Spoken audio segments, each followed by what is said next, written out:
사도행전 14장 21절부터 교독해서 읽도록 하겠습니다.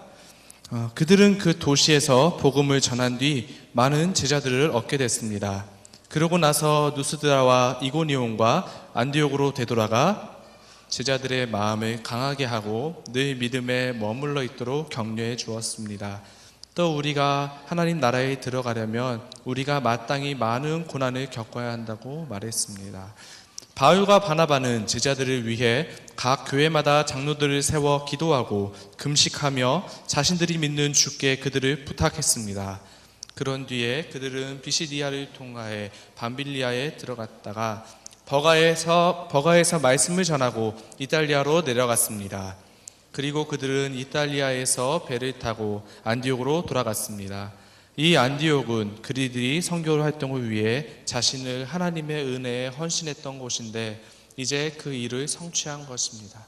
바울과 바나바는 안디옥에 도착해서 교회 신자들을 모으고 하나님께서 그들과 함께 행하신 모든 일과 하나님께서 어떻게 이방 사람들에게 믿음의 문을 여셨는지 보고했습니다. 그리고 나서 그들은 제자들과 함께 오랫동안 그곳에 머물렀습니다. 아멘. 아멘. 오늘 함께 나눌 말씀의 제목은 빚진 자의 마음입니다. 먼저 저희가 지금 사도행전 4장 말씀을 읽었는데 지금 읽은 내용의 그 본문의 내용만 봐서는 앞에 어떤 내용들이 있는지 몰라요. 그래서 좀 살펴보기 원합니다. 13장부터가 그 바울의 전도 여행이 시작됩니다. 13장에 나오는 바울의 전도 여행이 1차 전도 여행이죠. 그리고 오늘 읽은 이 말씀까지가 1차 전도 여행의 마지막 부분에 해당하는 것입니다. 특히 이 14장에 나와 있는 것은 그 후반부 이후에 있었던 사건들을 기록하고 있는 장입니다. 그래서 지금 14장에만 나와 있는 바울의 그리고 바나바와의 그 행적만 살펴본다고 하면은 처음에는 이고니온이라는 동네에 있었습니다. 그 다음에 있었던 동네가 루스드라, 그리고 나서 더베, 다시 루스드라, 다시 이고니온, 그리고 안디옥 교회. 처음 그들을 이제 불러서 안수해서 파송시킨 그 교회로 돌아간 것이죠. 왜 이렇게 이동했는지 그 사실을 지금부터 알려드리기 원합니다. 이게 이제 13장부터 오늘 읽은 저희 말씀 그 전에까지 있었던 사건들이기 때문이에요. 어떤 일이 있었느냐? 바울과 바나바가 이고니온에 도착을 했습니다. 그곳에 도착해서 바울은 예전에 늘 하던 것처럼 유대인의 회당에 들어가서 말씀을 전할 수 있는 권리가 있었기 때문에 그곳에 들어가서 그리스도의 복음을 전했습니다. 전하자 많은 이들이 믿기도 했지만 그곳에 있는 유대인들은 어떻게 했을까요? 바울을 싫어했죠. 그래서 그 유대인들이 그 동네에 같이 살고 있는 이방인들을 선동해서 바울과 바나바를 죽이려고 합니다. 그 소식을 듣고 바울과 바나바는 이고니온에서 루스드라라는 동네로 이동하게 되는 것이죠. 이동했습니다. 이동해서도 동일하게 회당에 들어가서 말씀을 전했고 특히 거기에 다리 못 쓰는 사람이 있었기에 바울이 그를 고쳐줬죠. 그리고 나서 자신들을 신의 아들들이라고 칭송하고 본인들에게 경배하려고 하자 아니다, 나는 당신들과 같은 사람일 뿐이다 라고 하며 그들을 거절하죠. 그리고 났는데 그때 누가 나타났느냐? 이고니온에서 바울과 바나바를 괴롭혔던 그 유대인들이 어디까지 쫓아왔느냐? 루스드라까지 쫓아온 거예요. 거기에 와서 이전의 동네에서 했던 것과 동일하게 그곳의 이방인들을 선동해가지고 바울과 바나바를 괴롭히고 핍박하는 것이죠. 어떻게 핍박했느냐? 바울이 누굴 죽였죠? 바울이 사울 되었을 때 스데반 집사를 죽였던 거 기억나시나요? 사울이 바울이 되기 이전에 막 사람들을 선동해서 저 사람들은 정말 우리 유대교의 그 모든 것들을 바꾸고 변질시킨다고 해가지고 사람들을 선동해서 스데반 집사를 돌로 쳐 죽였습니다. 그런데 이유는 조금 다르지만 그 유대인들과 이방 사람들이 이제는 바울을 돌로 쳐 죽이는 사건이 이 바로 전에 있었던 것이죠. 그 절이 20절이에요. 19절, 20절. 네, 그렇게 되어 있는데요. 여기 읽어드리면 그때 안디옥과 이고니온에서 유대 사람들이 몰려와 사람들을 선동해 자기 편으로 끌어들여 바울에게 돌을 던지게 했습니다. 그리고 바울이 죽은 줄 알고 그를 도시 밖으로 끌어냈습니다. 네, 이게 이제 19절 말씀이에요. 네. 스데반과 바울의 돌맞음은 똑같습니다. 그런데 다른 점이 있다면 스데반은 그곳에서 죽었죠. 순교의 피를 흘렸죠. 하지만 바울은 좀 다릅니다. 바울도 스데반이 죽을 만큼, 그래서 실제로 죽었을 정도로 돌을 맞았던 것처럼 바울도 그렇게 돌을 맞았습니다. 그리고 그 돌을 던진 사람들이 딱 봤을 때 아, 죽었어. 그래서 성 밖으로 시신을 내어버립니다. 그랬더니 바울을 따랐던 제자들의 마음은 어떠겠어요? 슬프겠죠. 그래서 성 밖으로 바울을 찾으러 갑니다. 가서 바울을 딱 둘러쌌는데 그때 일어나는 일이 무엇이냐? 당황하지 마세요. 당황하지 않고 돌에 맞았으나 죽지 않고 살아난 것이죠. 네. 그래서 성경 말씀에 다른 기록 없어요. 그냥 그 제자들이 들어오자마자 둘러선과 동시에 바울이 일어난 거예요. 좀 보기에는 그랬겠죠. 막 여기 피 철철철, 막 얼굴 막 까지고 온몸에 상처에 옷 찢기고. 하지만 아무 일 없었다는 듯이 바울은 일어나게 됩니다. 그리고 나서 어디로 가느냐? 다시 그 성으로 들어가요. 자신을 죽인 사람이 있었던 다시 그 성으로 들어갔다가 하루를 머물고 더베라는 곳으로 갑니다. 더베에 가서 무엇을 하냐? 내가 언제 돌에 쳐맞았더냐? 라는 그 마음을 가지고, 아무렇지도 않다라는 그 마음을 가지고 더베에 가서 복음을 전합니다. 더베에 갔을 때는 특별히 그 사람들이 핍박했다라는 이유는 그 말은 없어요. 왜냐하면 바울이 죽었기 때문에, 그들이 죽었다 확신했기 때문에 아마 그러지 않았을까. 그런데 바울이 더베에 가서 제자들을 이제 많이 만들고 나서, 그리고 나서 이상한 행동을 하는 거죠. 무슨 행동이냐? 자신을 죽였던 그 동네 이름이 어디죠? 루스드라. 거기를 다시 갑니다. 모르겠어요. 거기는 다시 갔지만 유대인들은 바울을 선동해서 죽였던, 이방인을 선동해서 바울을 죽였던 그 유대인들이 이미 자기네 동네인 이고니온으로 돌아가서 루스드라는 좀 안전했는지 몰라요. 아무튼 바울은 다시 루스드라에 돌아갑니다. 왜? 그가 가르친 예수님의 그 복음을 전한 제자들이 있기 때문에요. 그래서 다시 가서 그들에게 격려하고 힘을 주죠. 그리고 나서 또 이제는 정말 자신을 죽였던 그 사람들이 있는, 정말 원수 같은 사람들이 있는 이고니온으로 들어갑니다. 그곳에서도 뭐 하느냐? 동일하게 제자들을 살피고 그들에게 힘을 주고 격려하는 일을 하는 것이죠. 왜 지금까지의 이 일정과 그간에 있었던 일들을 말씀드렸느냐? 저는 이 본문을 묵상하면서 바울이 미쳤지. 바울이 제정신은 아니야. 왜냐하면 정말 불 속에 뛰어들어가는 거나 마찬가지이기 때문이에요. 그래서 묵상했습니다. 왜 바울이 이런 정말 죽었다 살아나는 은혜를 입었으면 그냥 쥐 죽은 듯이 깨갱하면서 살아야지 왜 다시 그곳을 가느냐라고 묵상했을 때 로마서 1장 14절 말씀이 떠올랐습니다. 로마서 1장 14절 말씀 자막 띄워주시겠어요? 로마서 1장 14절 함께 읽겠습니다. 시작. 나는 그리스 사람이든 미개한 사람이든 지혜로운 사람이든 어리석은 사람이든 그 모두에게 빛을 진 사람입니다. 아멘. 저희가 오늘 보는 말씀의 제목이 빚진 자의 마음이에요. 그런데 오늘 본문에 지금 읽었던 말씀에 딱 이렇게 나오죠. 빚진 자. 나는 이방인이나, 그러니까 헬라인이 아닌 사람이나, 지식이 있는 사람이나 없는 사람이나 그 모든 사람에게 빚진 자라고 말해요. 이렇게 생각할 수 있어요. 진짜 그 모든 사람들에게 바울이 돈을 얻었었거나 도움을 받았거나 그렇게 해서 빚진 자라는 의미가 될 수도 있어요. 하지만 오늘 이 성경에서 말하는 빚진 자라는 그 뜻은 이런 뜻으로 사용됐어요. 직접 돈을 빌렸거나 무엇을 얻었던 사람이 아니라 빚을 지은 자의 의무를 가지고 있는 사람이라는 뜻이에요. 바울이 그 사람들에게 은혜를 입거나 돈을 빌리거나 하지 않았습니다. 하지만 바울이 은혜 입은 사람이 한 분 계시죠.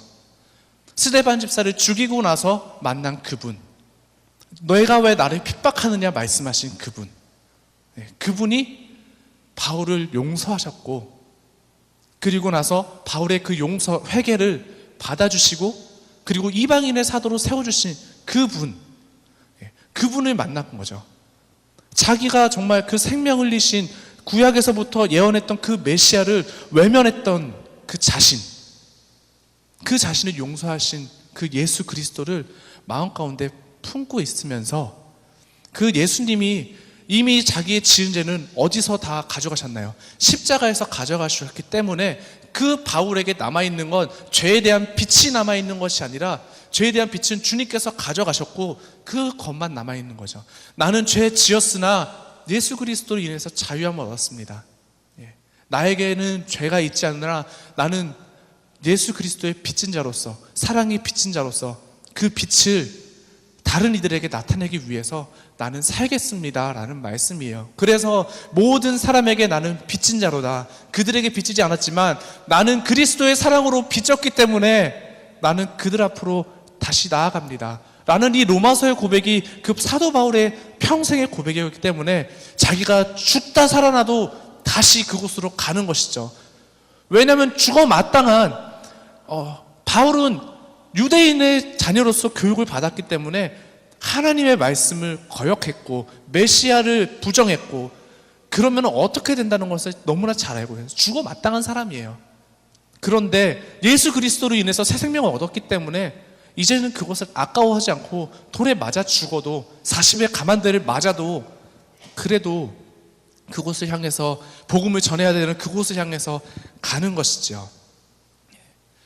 한 가지 빚진 자라고 했을 때 떠오르는 인물이 있었습니다. 마태복음에 나오는 사람인데요. 혹시 100데나리온 빚진 사람과 1만 달란트 빚진 사람 이야기를 기억하시나요?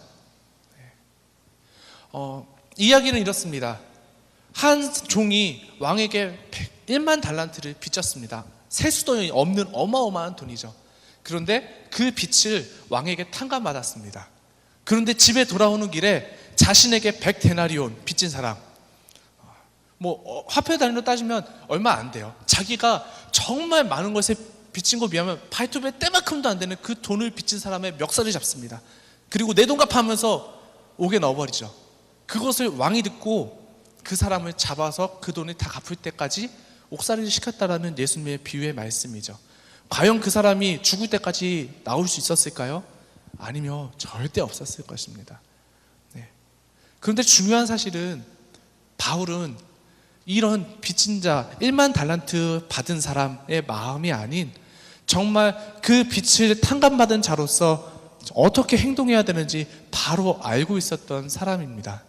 그래서 자신을 향해 돌을 던졌으나, 자신도 돌을 던졌던 사람이 지금 예수 그리스도의 복음을 전하는 사람으로 바뀌었던 것처럼 그들도 바뀔 수 있다는 소망을 가지고, 그들도 예수 그리스도의 사랑으로 사랑해야 되고 용서해야 된다는 그 마음을 가지고 자신들의 원수가 있는 곳으로 나아가는 것이죠.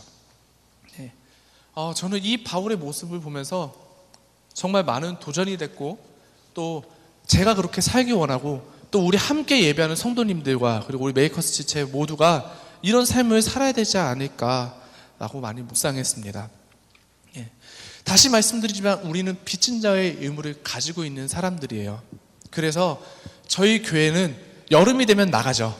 아울리치를 갑니다. 캠프를 갑니다.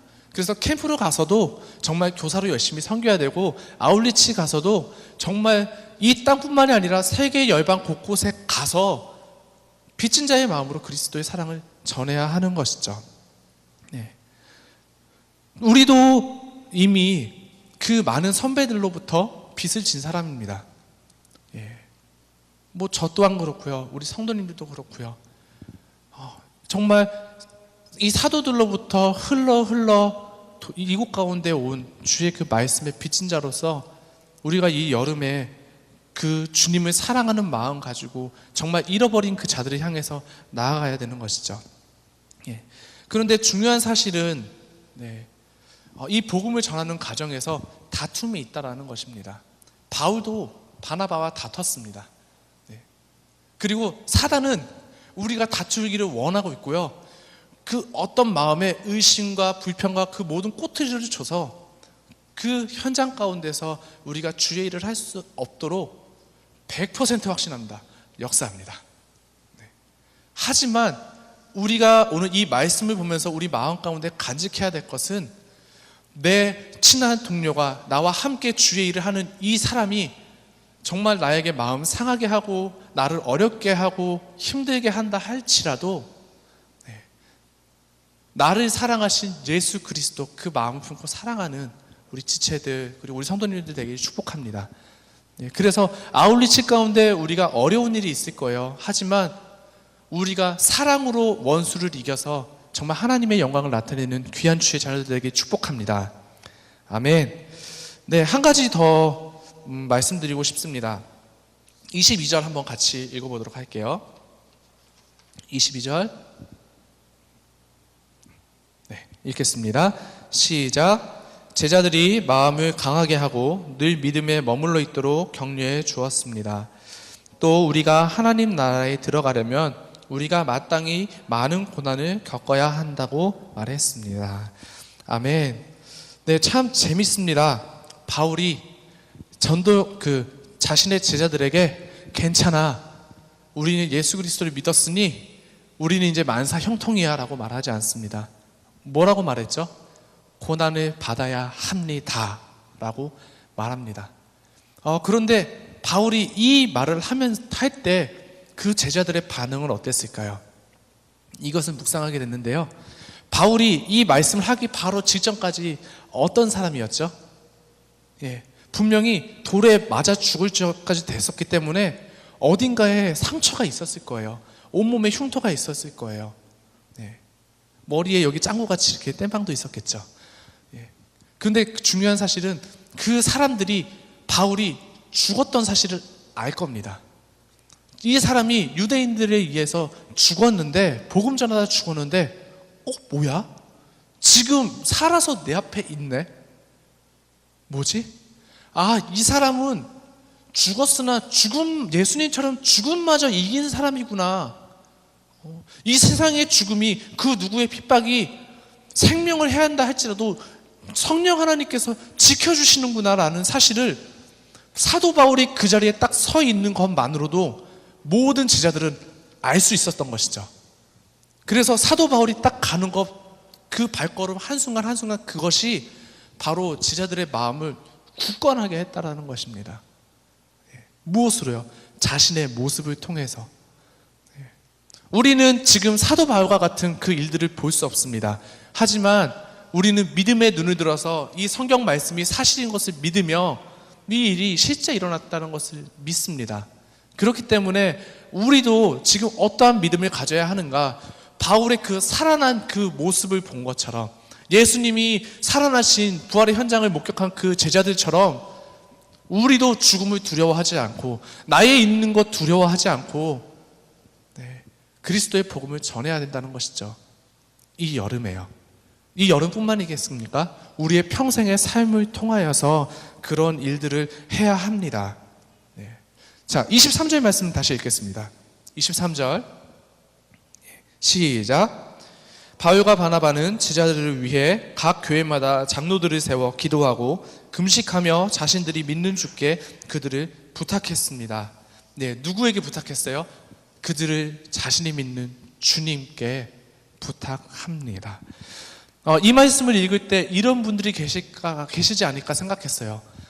바울이 장로와 리더십들을 세웠지, 내가 세우는 건 아니야. 그렇기 때문에 여기에서 뭐라고 말하죠? 금식하고 기도하라고 나와 있는데 그 몫은 바울과 바나바의 몫이지 내 몫은 아니야 라고 생각하실지 모르겠어요. 하지만 그 시대와 지금의 시대는 많이 변했습니다. 교회법으로 말씀드리면 장로님이 세워질 때요, 저희들이 다 투표해서 뽑거든요. 리더십 세워질 때 누가 추천하나요? 성도님들이 또 다 추천하세요. 그렇기 때문에 우리 모두 다 뭐 해야 되는 분들인가요? 교회에 세워진 장로와 리더십들을 향해서 금식하며 기도해야 하는 사람들입니다. 이 말씀을 볼 때 요즘에 저는 이런 마음이 좀 많이 들었어요. 나는 외롭다 라는 마음이 많이 생겼습니다. 왜 외롭냐? 제가 이제 올해 33이고 제 친구들과라 33이라고 하니까 왜 비웃어요? 제 나이가 33이고 이제 저랑 믿음 생활을 같이 했던, 어렸을 때부터 같이 했던 친구들하고는 떨어져서 지낸 지 10년이 넘었습니다. 그 친구들이 저한테 이래요. 그 친구들하고 놀기 위해서 같이 당구장을 갑니다. 인사하기 위해서 PC방을 갑니다. 가면 친구들이 하는 말이 딱 이 말이에요. 박전도사 오지 마. 여기는 전도사가 올 때가 아니야. 그리고 치킨 먹으면서 자기들은 맥주 먹고 나는 콜라 사이다 먹겠다고 하는데 오지 말래요. 왜냐면 술 먹고 담배 피우는 자신들이 나를 보고 있으면 괜히 죄책감을 느낀대요. 그러니까 자신들의 무리 안에서 잘 있을 수 있게 너는 오지 마 해가지고 연락을 안 한 지 10년이 된 것 같아요. 그러니까 저는 그런 친구들한테 어떤 사역의 문제에 있어서 같이 기도해달라고 부탁을 하지를 못해요. 그래서 외롭습니다. 성도님들에게는 저의 모든 문제들을 다 나눌 수는 없죠. 그래서 외롭습니다. 이게 비단 저뿐만 아니라 저희 사역자 모두의 비슷한 모습일 겁니다. 그래서 바울이 이렇게 권면하는 거예요. 세워진 리더십의 동력자가 누구이냐? 바로 우리 여기 가운데 계시는 형제 자매님 그리고 성도님들입니다. 그래서 기도해 주셔야 돼요. 누구를 위해서 기도해 주셔야 되냐? 저희 메이커스 지체 여러분, 목사님 위해서 기도하시나요? 네? 안 하는 것 같아요. 많이 해주세요. 우리들이 기도해야지 목사님이 힘을 받고 같이 그 힘이 하나님으로부터 내려오는 영적 흐름이 우리에게 주어지는 것이에요. 우리가 예배 가운데 나와서 은혜 받지 못하는 것, 그거는 그 누구의 책임도 아니에요. 내가 기도하지 않았기 때문이에요. 내가 예배에 위해서 기도하지 않았기 때문이고, 내가 하나님께서 은혜를 내려주시는 그 통로를 위해서 기도하지 않았던 내 책임인 거예요. 그래서 예배에 나와도 생명이 없는 것이고요, 힘들 뿐이고 시간만 지나가는 것처럼 느껴지는 것이죠. 하지만 정말 내가 기도하는 사람이 말씀을 선포하는데 어찌 그냥 흘겨 듣겠어요. 우리 메이커스 지체 여러분, 리더십들을 위해서, 목사님을 위해서 기도합시다. 아멘. 뿐만 아닙니다. 우리 성인 공동체 여러분, 정말 새벽 예배를 인도하면서 너무 감사한 것은 작년에 3명, 4명, 5명 나왔던 성도님들이 새벽 예배마다 10분 이상씩, 15분 이상씩 계속 나와주고 계십니다. 그 모습이 같이 새벽 예배를 인도하는 저로서 얼마나 큰 힘이 되는지 모르고요, 목사님에게도 힘이 되는지 모르겠습니다. 더 부탁합니다. 더 열심히 나와주셔서 교회를 위해서 기도해 주시고요, 정말 목사님의 영육의 강건을 위해서 기도해 주십시오. 리더십이 계속 성령의 붙들림 바 되어야지 그 영적 흐름이 우리 가운데도 흘러넘친다는 것 기억하시면서, 여기 오늘 성령이 말씀합니다. 무엇하며 기도하라? 금식하며 기도하라. 특별히 이번 주 한 주간을, 그리고 다음 주 한 주간을 보내면서 저희들이 이렇게 하기를 권면해요. 메이커스 대학 청년들도 목사님과 함께 아울리치를 떠납니다. 그곳에서 목사님이 아파서 쓰러지시면 저희는 안 됩니다. 그 힘을 누가 주어야 됩니까? 저희들이 금식하며 기도함으로 줘야 됩니다. 물론 가서 현장에서 계시는 분들은 열심히 잘 먹고 거기 있는 아이들을 섬겨야 돼요. 거기 있는 군인들에게 그리스도의 사랑을 나타내야 돼요. 그래서 잘 드셔야 됩니다. 편식하시면 안 되고요, 아침에 늦잠 자지 마시고 아침에 일어나서 힘 딱 밥 먹고 그리고 사역을 시작해야 됩니다. 하지만 이곳에서 남아 계시는 분들은 하루에 한 번은 작정하셔서 아울리치 팀과 목사님을 위해서 좀 기도해 주셨으면 좋겠습니다. 그리고 금요일 날 캄보디아 팀이 떠납니다. 그때도 동일하게 정말 많은 성도님들에게 이 말씀을 선포할 수는 없지만 이곳에 계신 성도님들만이라도 목사님을 위해서, 그곳에 가서 복음을 전하는 그 한 사람 한 사람들을 위해서 우리가 기도하면서, 금식하며 기도하며 보내야 되지 않을까, 그렇게 저희가 이 7월과 8월을 맞이해야 하지 않을까라고 생각하면서 또 우리 성도님들에게 기도하기를 권면합니다. 두 가지 말씀드렸습니다. 우리는 빚진 자입니다. 그리스도의 사랑을 빚진 자로서 정말 나가야 하는 사람들이고요. 그리고 또한 우리는 그리스도의 그 빚진 자로서 우리 가운데 세워진 리더십들을 위해서 기도하라고 하는 말씀이 오늘 본문 말씀입니다. 그래서 오늘 이 시간 함께 기도하기 원합니다.